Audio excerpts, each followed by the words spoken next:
أعوذ بالله من الشيطان الرجيم بسم الله الرحمن الرحيم الحمد لله الذي نحمده ونستعينه ونستغفره ونؤمن به ونتوكل عليه ونعوذ بالله من شرور أنفسنا ومن سيئات أعمالنا من يهد الله فلا مضل له ومن يضلل فلا هادي له ونشهد أن لا إله إلا الله ونشهد أن محمدا عبده ورسوله أعوذ بالله من الشيطان الرجيم بسم الله الرحمن الرحيم أو كصيب من السماء فيه ظلمات ورعد وبرق يجعلون أصابعهم في آذانهم من الصواعق حذر الموت والله محيط بالكافرين صدق الله العظيم.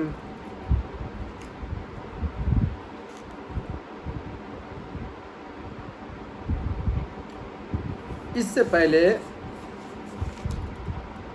ہم نے جن آیتوں کی تلاوت جس آیت کی تلاوت کی تھی مثلہم کمثل الذی استوقد نارا،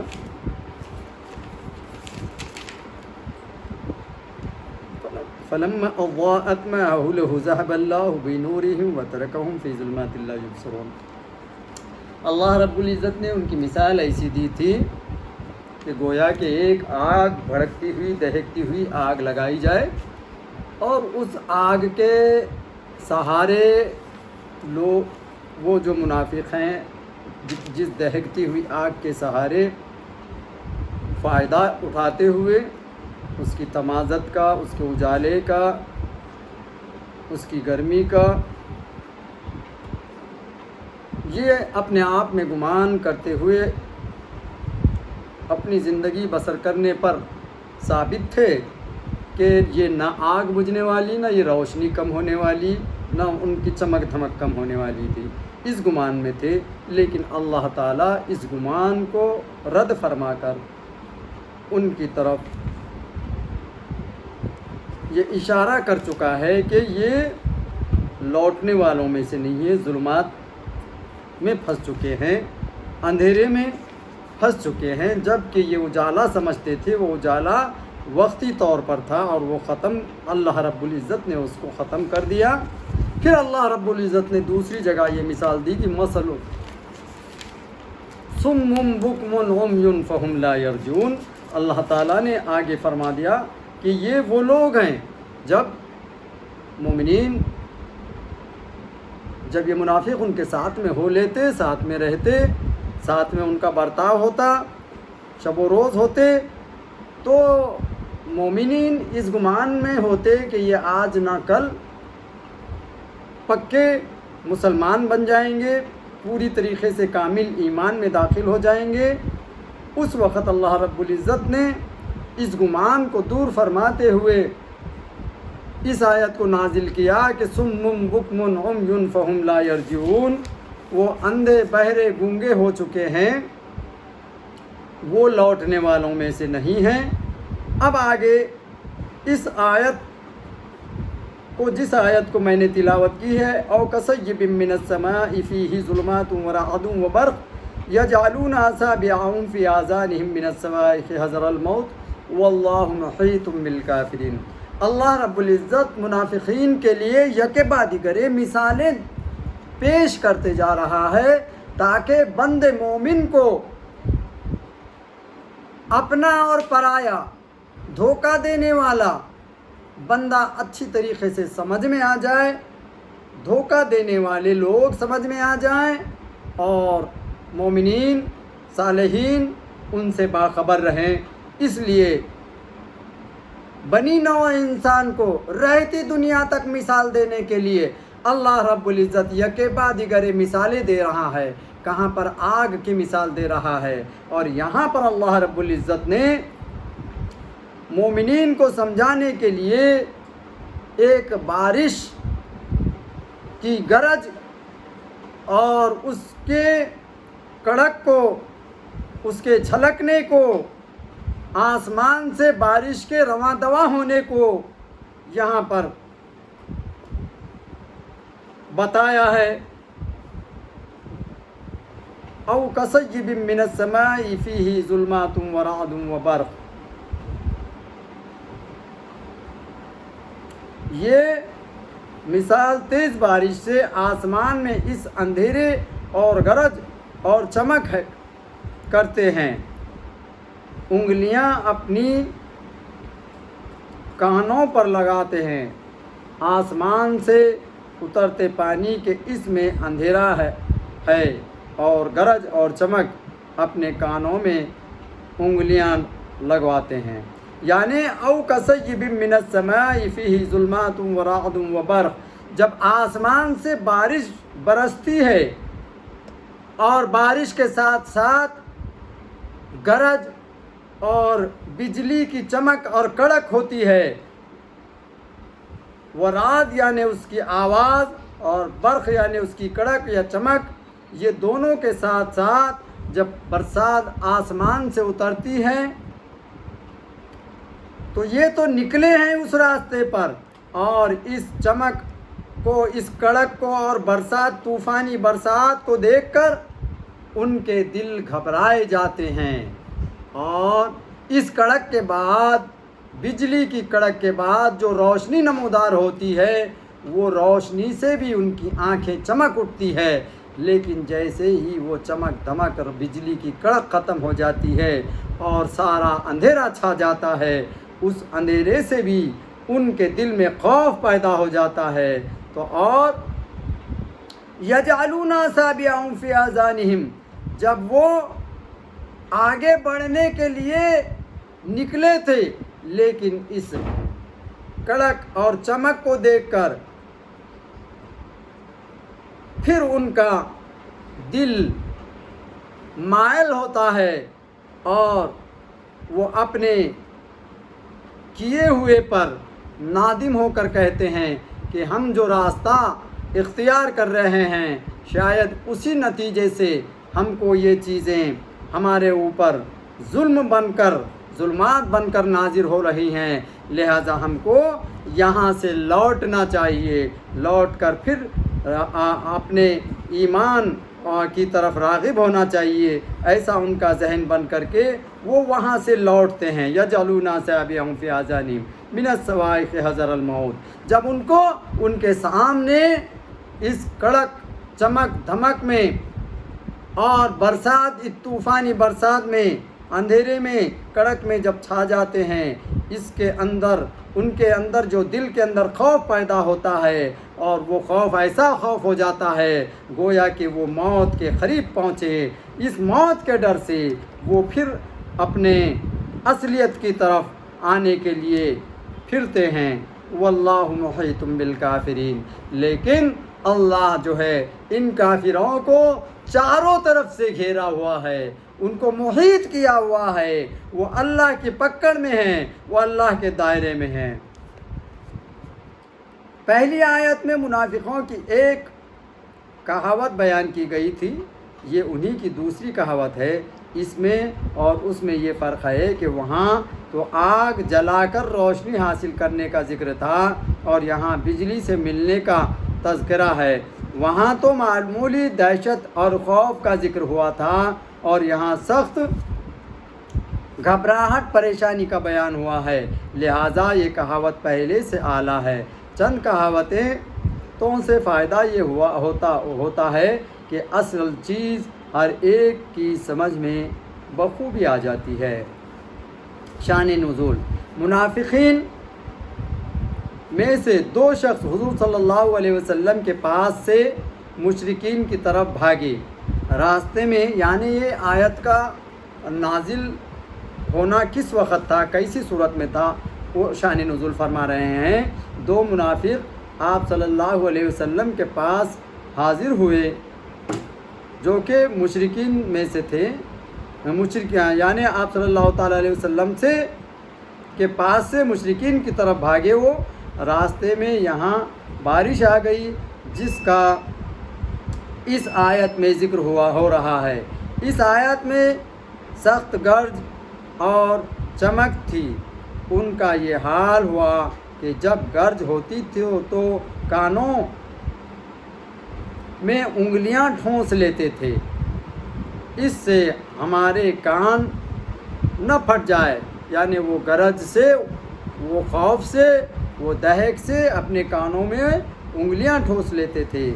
ایسی کڑک تھی کہ ایسا ان کو محسوس ہوتا تھا کہ ان کے کان کہیں نہ پھٹ جائے، اور جب یہ چمک ہوتی تو چلتے لگتے، جب اندھیرا ہو جاتا تو ٹھہر جاتے، آپس میں کہنے لگتے کہ شاید اس گناہ سے ہم پر مصیبت آئی ہے، خدا خیر سے سویرا کر دے تو ہم حضور صلی اللہ علیہ وسلم کی خدمت میں واپس جا کر ان کے ہاتھ میں ہاتھ دے دیں گے۔ رب نے ان پر فضل فرمایا، اس مصیبت سے نجات دی، انہوں نے ایسا ہی کیا کہ سچے مسلمان بن گئے اور پھر اسلام پر صحیح معنی میں قائم رہے۔ اس موقع پر یہ آیات کریمہ اتری۔ حق تعالیٰ نے ان کے اس واقعے کو باقی منافقین کے لیے کہاوت بنایا اور اس قصے کو ان کی روش پر منطبق فرمایا۔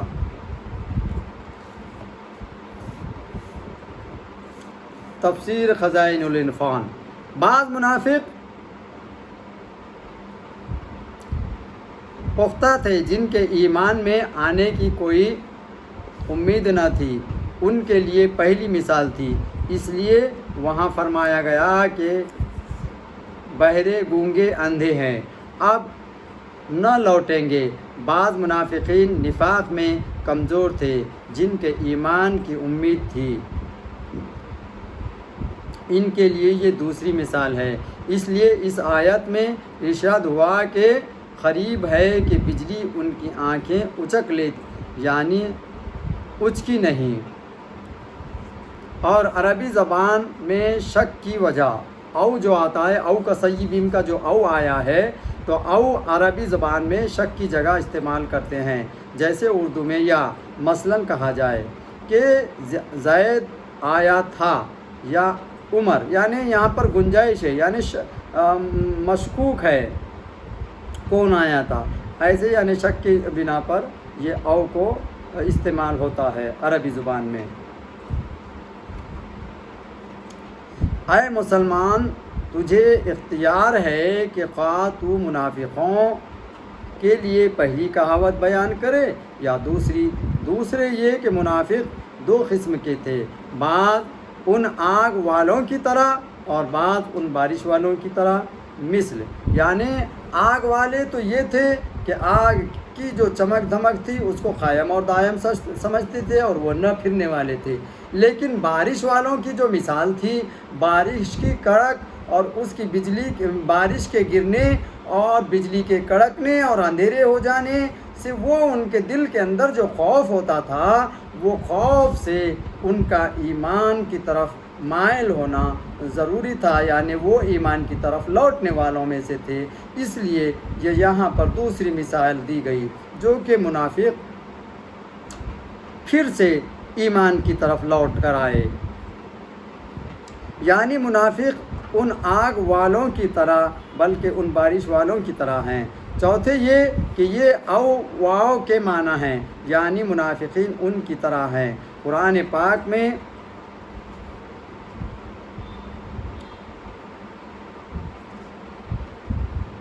او ان سب معنی میں استعمال ہوا۔ تفسیر کبیر۔ کسیب سیب ثواب سے بنا ہے جس کے معنی ہیں اترنا، جھکنا اور ارادہ کرنا، سر جھکانے کے تصویب الرأس کہتے ہیں، لیکن یہاں پہلے معنی کا لحاظ ہے، اور یہاں سیب سے مراد یا تو تیز بارش کے ہیں یا اوپر سے گرتی ہوئی بارش کے، اور یا بادل، کیونکہ یہ بھی نیچے جھک کر برستا ہے۔ من السما سما سے بنا ہے جس کے معنی ہے اونچائی، بلندی۔ آسمان کو سما اس لیے کہتے ہیں کہ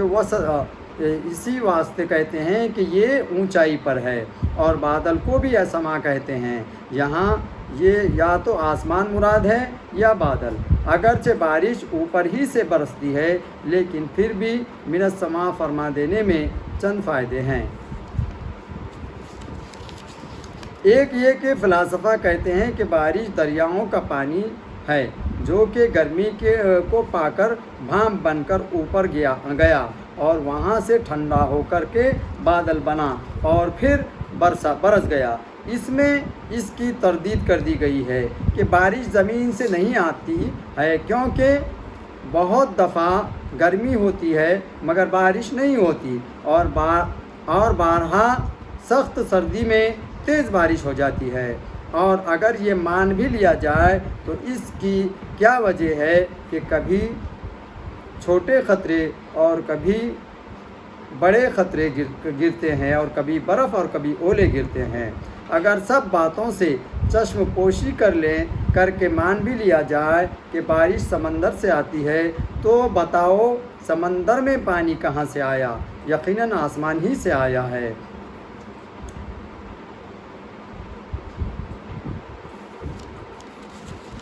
تفسیر روح البیان۔ سیدنا عبداللہ ابن عباس سے روایت ہے کہ عرش کے نیچے ایک دریا ہے جس سے تمام حیوانات پر رزق اترتے ہیں۔ رب تعالیٰ کی مرضی کے مطابق تمام رزق آسمان سے گزرتے ہوئے دنیاوی آسمان کی طرف پہنچتے ہیں۔ بادل مثل چھلنی کے ہے، پانی آسمان سے آتا ہے اور اس سے چھن کر زمین پر گرتا ہے۔ ہر قطرہ ایک فرشتہ لے کر آتا ہے جو زمین پر آہستہ سے رکھتا ہے۔ دوسرا فائدہ من السما فرمانے میں یہ ہے کہ اس میں اس جانب اشارہ ہو رہا ہے کہ یہ بارش عالمگیر بارش تھی، یہ جو بارش تھی عالمگیر بارش تھی، یہ نہ تھا کہ بعض جگہ ہوئی اور بعض جگہ نہ ہوئی۔ تیسرا فائدہ کہ فلاسفہ کا قول ہے کہ مطابق اگرچہ بارش زمین کے پانی سے ہوتی ہے مگر اس کا اسباب آسمان سے بنتے ہیں، کیونکہ آفتاب گرمی سے پانی بخارا بن کر اوپر چڑھتا ہے اور وہاں کی ٹھنڈک سے جمع ہو کر بادل بن جاتا ہے، لہٰذا بارش آسمان ہی کے ذریعے سے آتی ہے۔